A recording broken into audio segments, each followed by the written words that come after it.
त्यांच्याच मार्गावरती मार्गक्रमण करणारे संत चारवाक, जे का रांजले गांजले म्हणावे आपुले, तोची साधू ओळखावा देव तेथीच जाणावा, अशी खऱ्या संतांच्या आणि साधूंची परिभाषा सांगणारे जगद्गुरु तुकोबाराय. अरे जा आणि तुमच्या घरांच्या भिंतींवरती काय की मला तुमच्यातला राष्ट्रपती, तुमच्यातला पंतप्रधान बघायचा आहे, अशी पहिली सिंहगर्जना देणारे विश्वरत्न डॉक्टर बाबासाहेब आंबेडकर, राजमाता राष्ट्रमाता मासाहेब जिजाई भीमाई रमाई, आणि त्या मातीचा एखादा ढेकूळ हातात घ्यावा आणि तो पाण्यात टाकावा.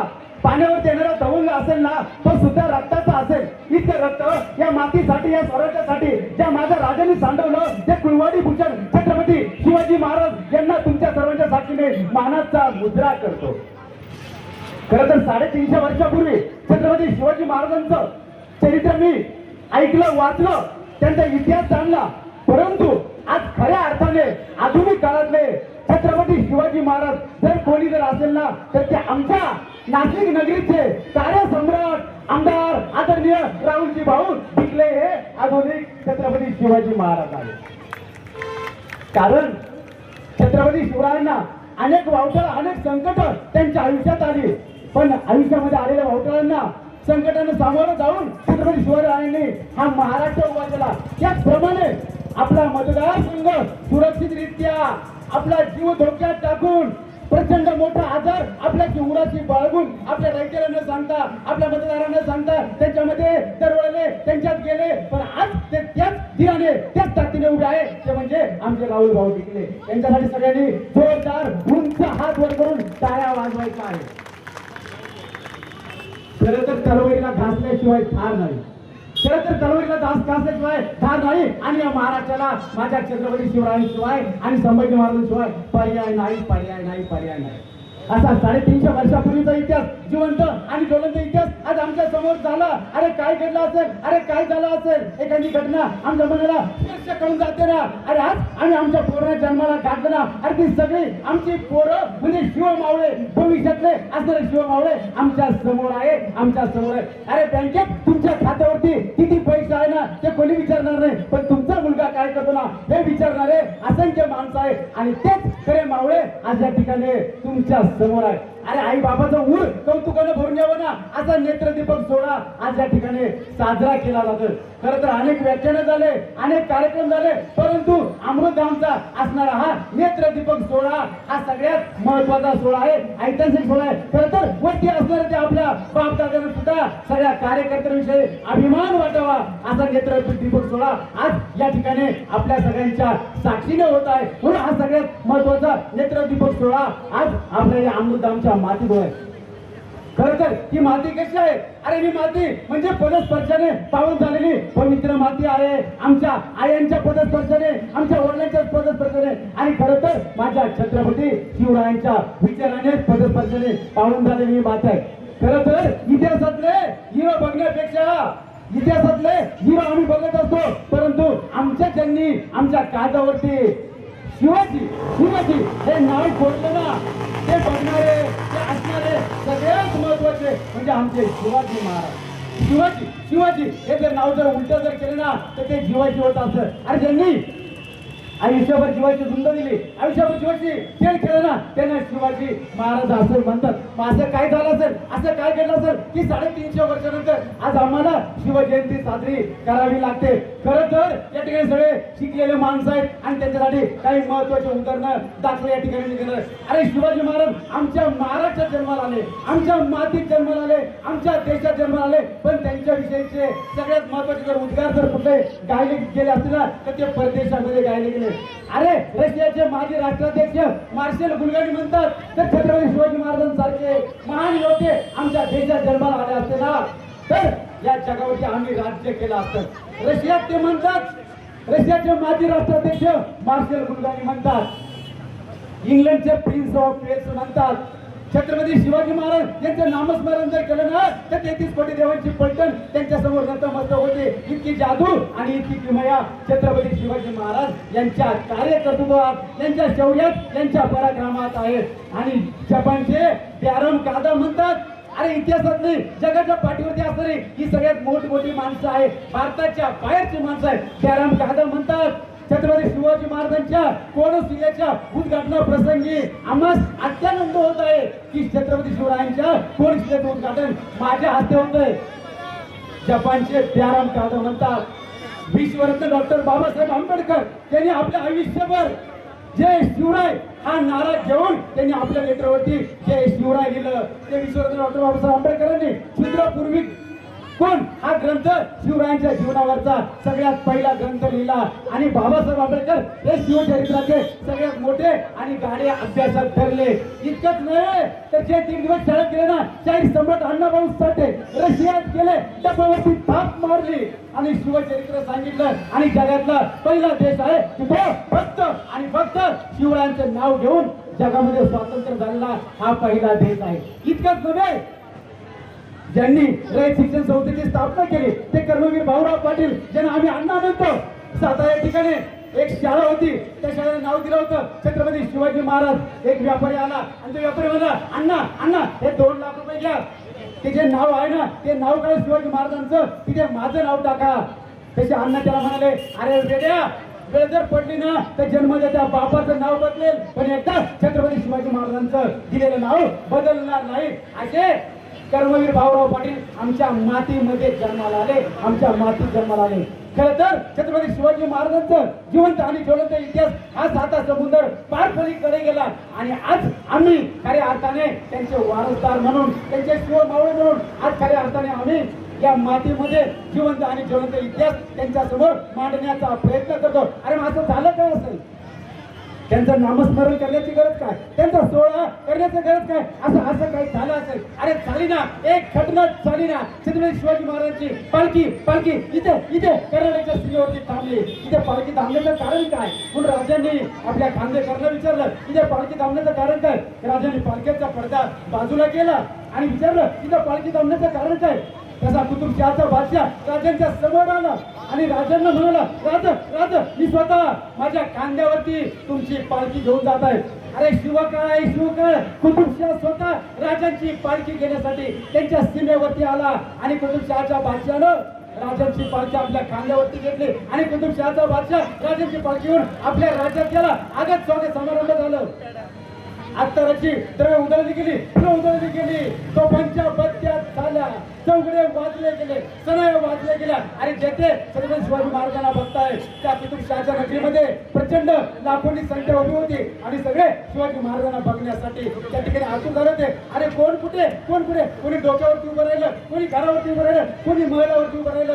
रस्त्याच्या कडेला प्रचंड दुतर्फा गर्दी झाली फक्त कुतुबशहाच्या राज्यामध्ये लोक शिवाजी महाराजांना बघण्यासाठी. पण शिवाजी महाराज पालखीचा पडदा बाजूला करायचे आपलं छोटस असणारं रूप दाखवायचे आणि सगळे लोक शिवाजी महाराजांना वाकून मानाचा मुद्रा करायचे. कारण कुतुबशहाचा बादशाह खुद्द पालखी आपल्या खांद्यावरती घेऊन एक राजा एक बादशाह खुद्द शिवरायांची पालखी घेऊन आपल्या राज्यातून चाललाय.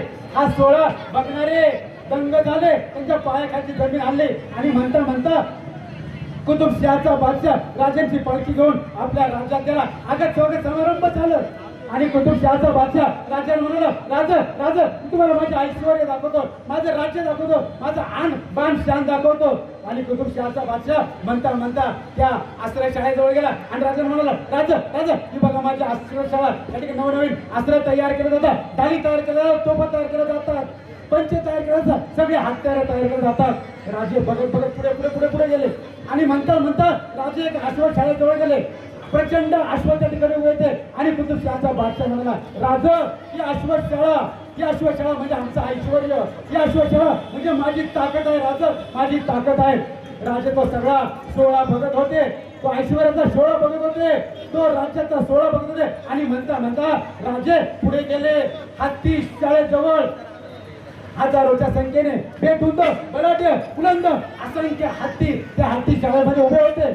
आणि कुतुबशहाचा बादशाह राजाला म्हणाला राजा ही हत्ती शाळा म्हणजे माझा ऐश्वर्य आहे. राजा ही हत्ती शाळा म्हणजे आमची शान आहे. राजा तुमच्या स्वराज्यात सुद्धा अशा हत्ती असलच. राजे निशब्द झाले. अरे कसं बोलावं कसं सांगावं नाही सांगू शकत आम्ही. आमच्या सह्याद्रीमध्ये आमच्या त्या डोंगर दऱ्यामध्ये हत्ती सारखा अवजड प्राणी चालत नाही. पण तो बाबा नगरचा कुतुबशहा दो करून तोच प्रश्न विचारतोय राजा तुमच्याकडे सुद्धा हत्ती असेलच. राजे निशब्द झाले. राजाने बोलावं काय राजाने सांगावं काय.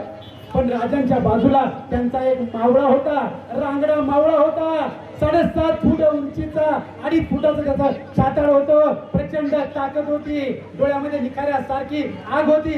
राजे म्हणाले, नाही हत्ती आमच्याकडे, पण हत्तीच्या ताकदीची माणसं आमच्याकडे आहेत. त्याचा कुतुबशाह म्हणाला, राजा नाही हत्ती ना तुमच्याकडे, हत्तीच्या ताकदीची माणसं आहेत ना, मग एखाद्या येताना बरोबर आणलेलं आहे काय? आणि राजा म्हणाले, हा आमचा येसा जे आहे ना, हा हत्तीच्या ताकदीचा आहे. येसाची पुढे आला, राजांना मानाचा मुद्रा केला आणि राजा म्हणाला, राजा फक्त इशारत द्या, इशारत. त्याचा कुतुबशाह म्हणाला, राजा हा तुमचा येसाची म्हणजे हत्तीच्या ताकदीचा ना, मग माझ्या हत्ती शाळेतील एखाद्या हत्तीशी हा येसा तुमचा झुंज कळेल का? राजांच्या पायाखाली जमीन सरकली. अरे येसा हत्ती बरोबर झुंज कसा खेळल? अरे 2 पायाचा माणूस, हा मावळा, स्वराज्याचं रक्षण करणारा मावळा, त्या हत्ती समोर, अवजड प्राण्यासमोर त्याची प्रचंड ताकद असते. इतकी ताकद ना सोड मध्ये गरगरा जर उचललं तर माणूस मरू शकतो, इतकी ताकद असते. अशा हत्ती समोर येसाची कसा टिकल?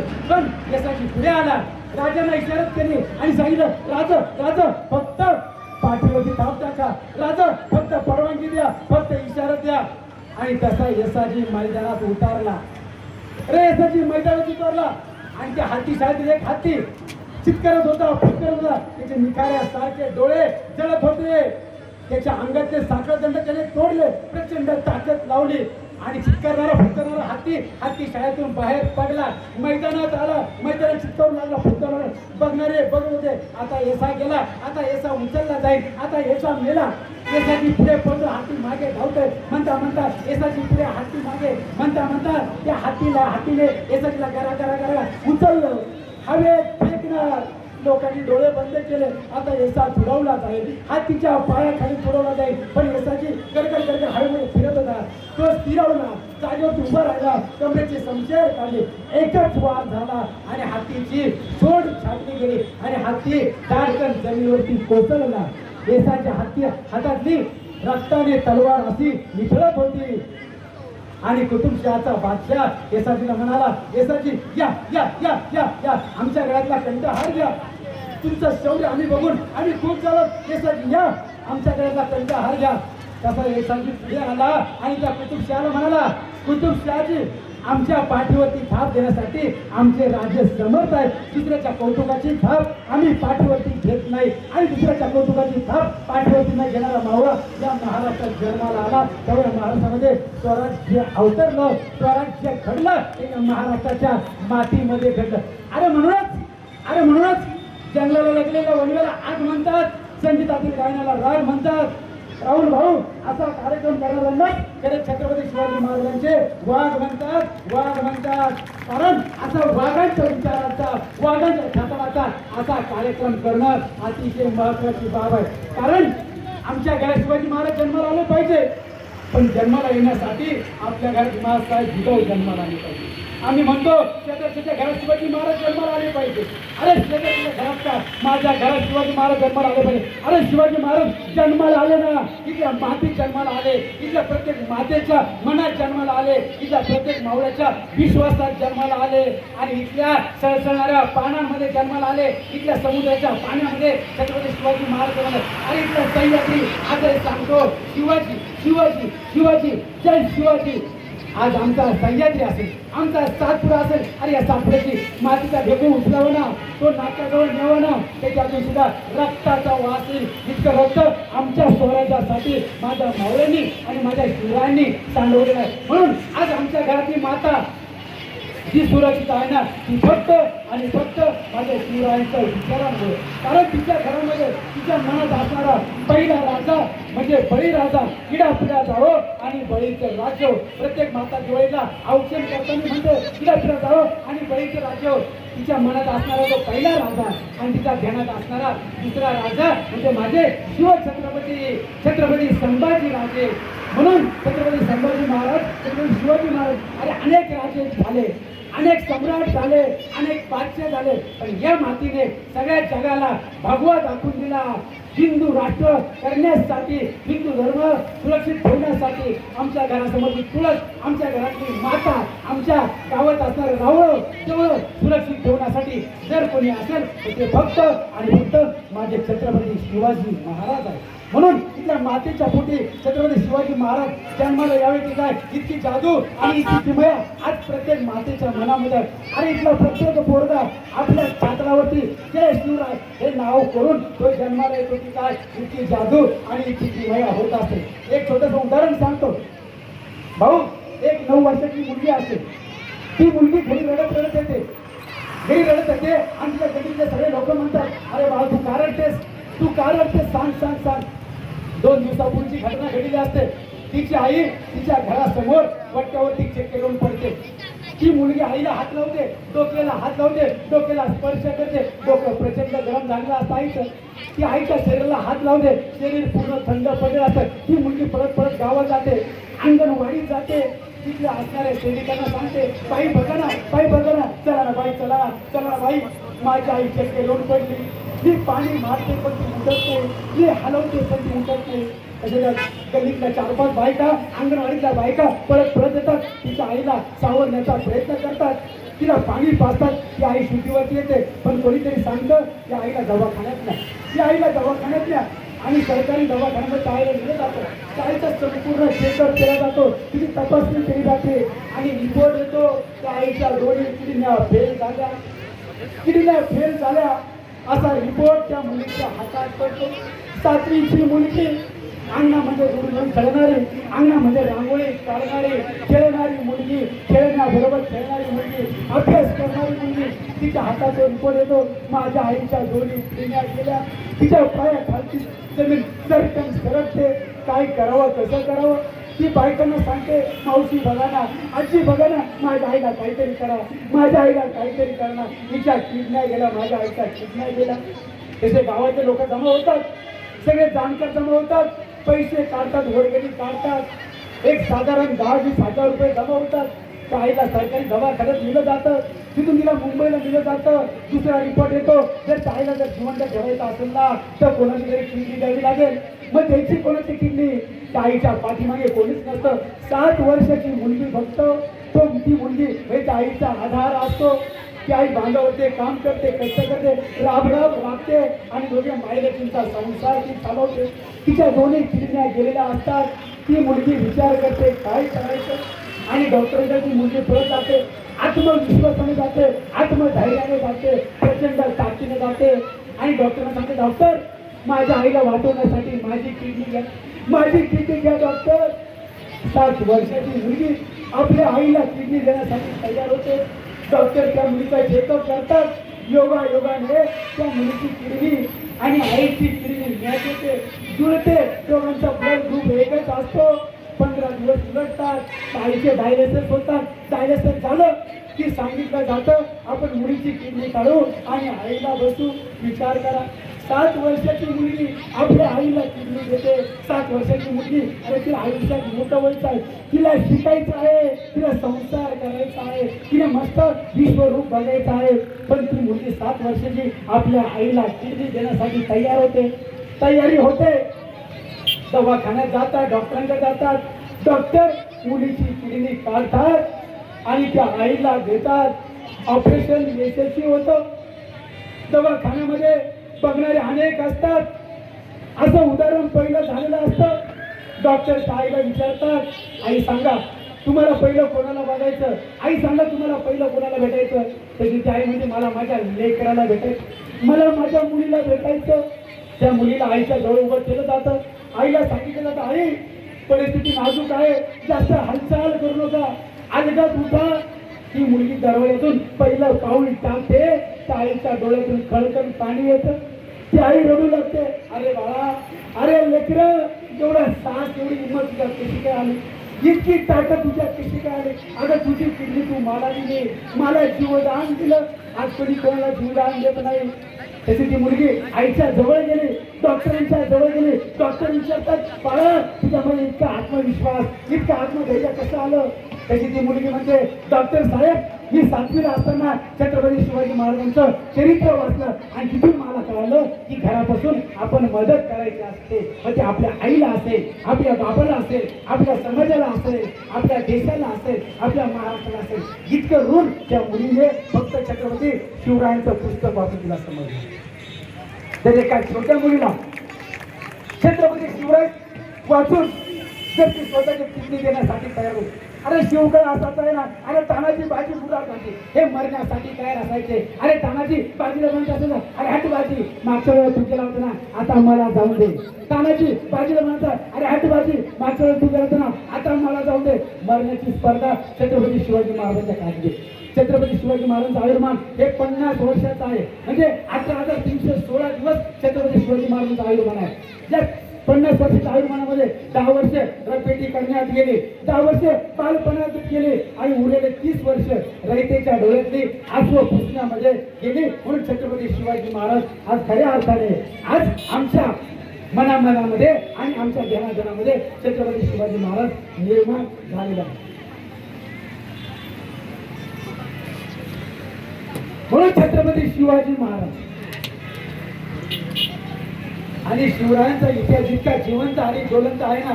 आणि म्हणूनच म्हटलं तर अरे माझा बाप कोण असेल हे माझ्या हातात नाही. अरे माझा बाप कोण असेल हे माझ्या हातात नाही. पण मी कुणाचं बाप व्हावं ना हे माझ्या हातात आहे. जर मला व्हायचंच असेल ना तर शिवाजी महाराजांचा बाप होईल. मला व्हायचं असेल ना तर मी घरामध्ये मासाहेब जिजाऊ म्हणून जन्माला येईल.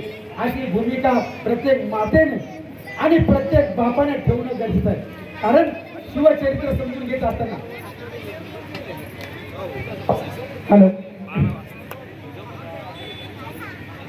शिवचरित्र समजून घेत असताना आज सगळ्यात मोठी आमची संपत्ती आहे. शिवचरित्राचे अनेक उदाहरण आहेत, अनेक दाखले आहेत. अफजल खानाचा वध असतील, साहित्यकाराची फोटो असतील, आग्र्याहून सुद्धा असतील, हे सगळं आम्हाला माहीत आहे.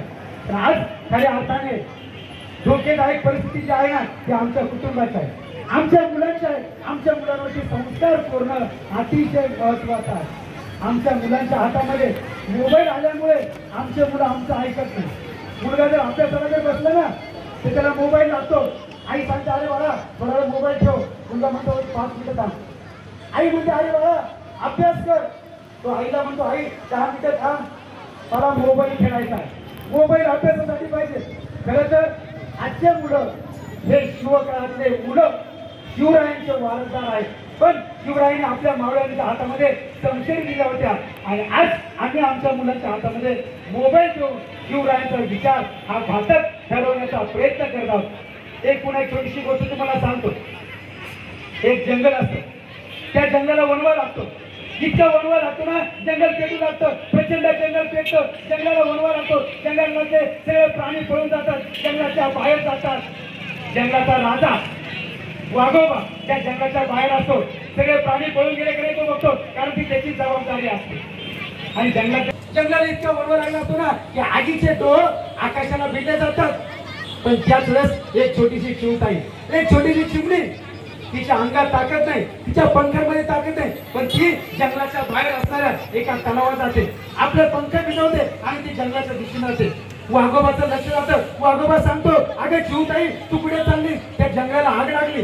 तू जर त्या जंगलात जर सापडली ना तर तू जळून मरणार, तू खाक होणार, तुझा कोळसा होणार. त्याची चिवताई खाली येते आणि त्या वाघोबाला सांगते अरे वाघोबा या जंगलाला आग लागली, ते जंगल मला विझवायला जायचं आहे. तसा वाघोबा म्हणतो अगं चिवताई त्या पंखांमध्ये ताकद किती? त्या पंखांमध्ये थोडीशी ताकद, तू काय ते जंगल विझवणार?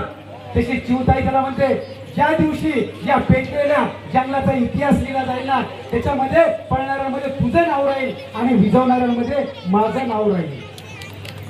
म्हणून चिवताई सुद्धा आमच्यासाठी अतिशय महत्वाची. आमची चिवताई म्हणजे आमचे लेकरं, आमचे चिवताई म्हणजे आमचे लहान लहान मुलं. खरं तर यांच्यावरती संस्कार घडणं अतिशय गरजेचं आहे. आज आमच्या मुलांना संस्कार घडवण्यासाठी आमच्या घरात टीव्ही असते, मोबाईल असतो, पण आम्ही आई वडील म्हणून मुलांना वेळ देत नाही. मासाहेब जिजाऊने शिवबांना वेळ दिला. शिवबांना सांगितलं राज रपेटी करा, राज सह्याद्रीवरती चढा, राज जंगलात सफेर करा, राज घोड्यावरती बसा, राज पाण्यात उडी मारा. मासाहेब जिजाऊ या शिवबांना घेऊन रफेटी करत असायच्या. पण आजची मासाहेब वेगळीच आहे. तर तिथं जर छोटंसं बाळ जर सहलीला जाणार जर असेल ना, तर ती बाळाला म्हणजे बाळा सहलीच्या गाडीमध्ये मधल्या सीटावरती बैस.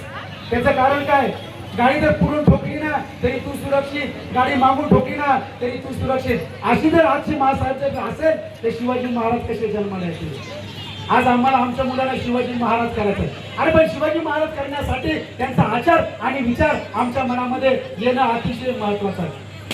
छत्रपती शिवाजी महाराज वयाच्या 9व्या वर्षी त्यांनी आपल्या गावाचे सवंगडी निर्माण केले. गावागावात गेले. एक वेळ छत्रपती शिवाजी महाराज घोड्यावरती बसून रफपेट करत होते. रफपेट करत असताना गर्दीचा कल्लोळ होता. त्या कल्लोळामध्ये एक पोरग रानरेच्या ताकदीचं समोर येताना राजाने बघितलं. राजाने त्याची प्रचंड ताकद हेरली. त्याच्या जवळ गेले. त्याला विचारलं, तू कोण काय करतोस? त्याने सांगितलं, काही करत नाही, मी फक्त खातो पितो आणि झोपतो. त्या पोराने सांगितलं, मी खातो पितो झोपतो. पण राजाने त्याची ताकद हेरली. रानरेची ताकद हत्तीच्या मध्यमतीनं ते पोरग राजा त्याच्या जवळ गेले. त्याला विचारलं, जवळ अगदी जवळ, तुझं नाव काय? तसा तो म्हणाला, मी संभाजी कावजी कोंढाळकर, मी काहीच करत नाही, खातो पितो झोपतो. राजा म्हणाले, अरे रे माझ्या स्वराज्यात ते काय करावं लागेल? काहीच करायचं नाही, खायचं प्यायचं झोपायचं आणि कोणी आडवं आलं की कापायचं. हा संस्कार शिवाजी महाराज बालपणात आपल्या बाल सवंगड्यांना देत होते. म्हणून राजाच्या पाठीमागे एक एक मावळे येऊ लागला. तानाची बाजी, मुरार बाजी, येसाची चिन्हाची प्रत्येक जातीचे मावळे राजांच्या सोबत येऊ लागले. एक दिवस एका गावाची जत्रा होती. जत्रेचा भरपूर मोठा कल्लोळ होता. राजे घोड्यावरती बसून त्या गावची रफपेट करत होते आणि त्या जत्रेच्या गर्दीमध्ये एक पोरग हिरव्या रानात नागिन सळसळविना असं एक पोरग सळसळत होतं. त्याच्या हाताचा दानपट्ट विजय सारखा लक्षात होता. राजे त्याच्या जवळ गेले. त्याला विचारलं, ये माझ्या स्वराज्यात ये, तुझं नाव काय? राजाने त्याला विचारलं, तुझं नाव काय? तसा तो जवळ आला आणि त्याने सांगितलं, मी तो शिवाजी महाल दानपट्टा चालवतो. अरे ये माझ्या स्वराज्यात ये. 9 वर्षाचं पोरग. राजाने असे एक एक पोरं तयार केले, एक पोरं हेरले आणि या स्वराज्यावरती पहिलं संकट कोसळलं. पुरंदरवरती तो फतेखान कोसळला. 12,500ची फौज घेऊन फतेखान पुरंदरवरती कोसळला. शिवाजी महाराज सैन्य कोणतं? सगळी छेटी लंगड्यातली पोरं, लहान पोरं. ज्या मुलांनी आता भाषणं केली ना, अशी लहान मुलं, विहिरीमध्ये आंघोळ करणारी, नदीमध्ये आंघोळ करणारी, आंबे चिंचा बोरं पाडणारी, लंगोटीमध्ये राहणारी सगळी लहान मुलं. 15,000चं फतेखानचं सैन्य त्या पुरंदरवरती कोसळलं. आता काय करायचं, कसं करायचं? राजांनी आपल्या लहान मुलांना, मित्रांना सगळ्यांना सोबत घेतलं आणि त्या किल्ल्याच्या माचीवरती पुरंदरावरती जाऊन थांबले. आणि फतेचं सैन्य पुरंदरच्या दिशेने अगदी जवळ येऊ लागलं. फतेला वाटलं एक दिवसामध्ये हा किल्ला घेऊ. फतेचं सैन्य अगदी जवळ गेलं, प्रचंड जवळ गेलं, त्या किल्ल्याच्या जवळ गेलं, तटबंदी जवळ गेलं, आक्रमण करू म्हणलं. आणि त्याच वेळेस त्या किल्ल्यावरून शिळा खाली येऊ लागल्या. प्रचंड शिळा खाली आल्या आणि सरपटणाऱ्या सैन्याला सरपटणारे प्राणी करून सोडले. आमचे पोरं झपाझपा खाली गेले. कोणी हत्ती घेतले, कोणी तलवारी घेतल्या, कोणी ढाली घेतल्या. शिवाजी महाराजांना शस्त्र मिळाली ते यावेळेस, शिवाजी महाराजांना घोडे मिळाले त्यावेळेस. कोणत्या वयामध्ये? वय वर्ष 9. शिवाजी महाराज कर्नाटकला आपल्या वडिलांकडे गेले, शहाजी राजांकडे गेले. शहाजी राजांनी सांगितलं, बाळराजे, जर तुम्हाला महाराष्ट्रात जर राहायचं असेल ना तर महाराष्ट्रामध्ये स्वराज्य निर्माण करा. महासाहेबांना बरोबर घ्या, तानाजीला सोबत घ्या, मुरारबाईला सोबत घ्या आणि स्वराज्य निर्माण करा. तसे राजे म्हणाले, अहो साहेब माझ्या बरोबर आहे, पण आबासाहेब आम्हाला काहीतरी द्या. शहाजी राजांनी शिवाजी महाराजांना फक्त 36,000 रुपये दिले. आजचे 36,000 रुपये आणि सोबत 300 मावळे दिले. पण ज्या दिवशी 1680 छत्रपती शिवाजी महाराज आपला महाराष्ट्र सोडून गेले ना, तेव्हा शिवाजी महाराजांकडे 3 लाख मावळे होते. 3 लाख मावळे. आणि संपत्ती किती असेल? अमेरिकेसारखे 220 देश विकत घेतील एवढी संपत्ती छत्रपती शिवाजी महाराजांकडे होती. किती संपत्ती? ती संपत्ती आहे 3,000 कोटी 48 लक्ष होऊन शिवाजी महाराजांकडे एवढे रुपये होते. शिवाजी महाराज हे फक्त छत्रपती नाही, ते शिवाजी महाराज हे मॅनेजमेंट गुरु आहेत. मॅनेजमेंट गुरु आहे, ते इतिहासातले गुरु आहे, ते भूगोलातले गुरु आहे, ते सायन्स मधले गुरु आहे, सगळ्या विषयांमध्ये ते गुरु आहे. म्हणून छत्रपती शिवाजी महाराजांना मॅनेजमेंट गुरु असं म्हणतात. छत्रपती शिवाजी महाराज फक्त राजे नाही, Chhatrapati Shivaji Maharaj not a king, Chhatrapati Shivaji Maharaj global king, जगाचे राज आहेत. पण आज आम्ही छत्रपती शिवाजी महाराजांना सीमित केलंय, आमच्या घरापुरतं सीमित केलंय. पण साता समुद्र पार जर आम्ही जर बघितलं ना, ते छत्रपती शिवाजी महाराजांची सगळ्यात मोठी जयंती अमेरिकेमध्ये साजरी केली जाते, न्यूयॉर्क मध्ये साजरी केली जाते, अनेक देशांमध्ये साजरी केली. म्हणून छत्रपती शिवाजी महाराज आज आमच्यासाठी हे अतिशय महत्वाचं आहे. म्हणून छत्रपती शिवाजी महाराज एक छोटीशी कथा सांगतो पुन्हा एकदा. धुळ्याला एक 10 वर्षापूर्वी जाती दंगल झाली होती. त्या जाती दंगलीमध्ये एक रिक्षावाला रस्त्याने चालला होता. रिक्षा रस्त्याने जात असताना 4-5 गावगुंडांची ती रिक्षा अडवली. त्याला सांगितलं खाली उतर, तुझ्याकडे किती पैसे आहेत, पैसे आम्हाला दे. तसं तो म्हणाला, अरे बाबा माझ्याकडे काहीच पैसे नाही, 2 महिन्यापूर्वी रिक्षा घेतली, तिचे हप्ते मला भरावे लागतात, घरामध्ये आई माझी वयोवृद्ध आहे, त्या आईला मला सांभाळावं लागतं, माझ्याकडे नाहीच पैसे, 5-50 रुपये माझ्याकडे असतील. त्याच्या 2-3 काना खाली लावल्या, त्याची रिक्षा हातात घेतली, त्याला काढून दिलं. आणि एक जण म्हणाला, अरे जा त्या रिक्षाचं पेट्रोल काढ, ही रिक्षा आपण पेट्रोल देऊ. जाती दंगल चालू होती, जाती दंगलीचा फायदा घेतला, एकाने त्या रिक्षाचं पेट्रोल काढलं, मागच्या पाठीमागून तो रिक्षावरती पेट्रोल टाकत काचेकडे आला. एकाने सांगितलं माचीस काढ, काढी दे, पेटव. एकाने पेटवण्याचा प्रयत्न केला, त्या काचेवरती छत्रपती शिवाजी महाराजांचा फोटो होता, त्याच्या हातात असताना माचीस खाली पडली, काडी खाली पडली, त्याने ती पायाखाली विझवली आणि सांगितलं, ज्या रिक्षावरती माझ्या शिवरायांचा फोटो असेल ना, ती रिक्षांनी कसा जाळेल.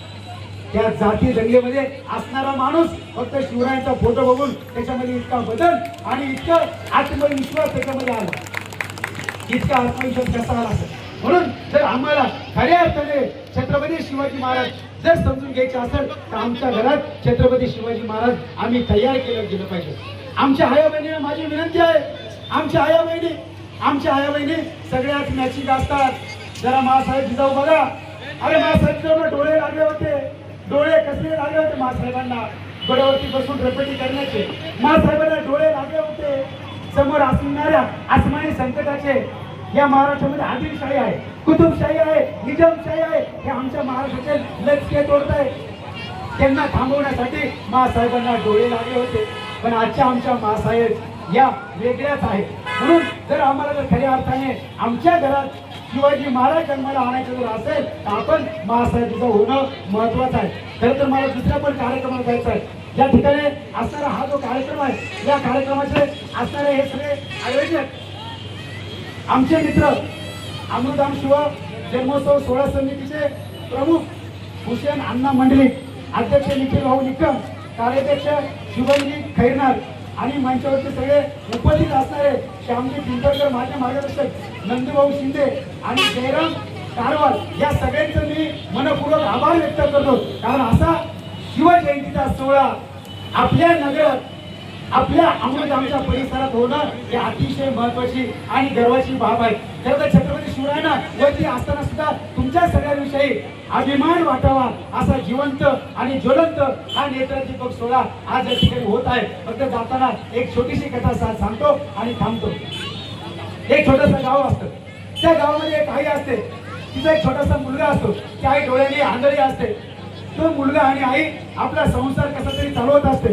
ती आई सिग्नलवरती बसून आपल्या उपजीविकेसाठी ती काहीतरी चप्पलचं काम करते, चप्पल शिवण्याचं काम करते, चप्पलला पॉलिश करण्याचं काम करते.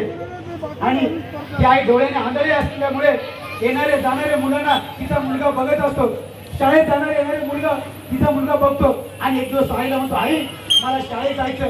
त्या आईच्या काळजाला चढलं होतं, अरे मला मी तुला शाळेत नाही पाठवू शकत, तुला शाळेत मी कसं पाठवणार, माझ्याकडे नाही पैसे रे, मी तुला नाही पाठवू शकत. तो मुलगा म्हणतो, आई मला शाळेत जायचं, आई मला शाळेत जायचं ग.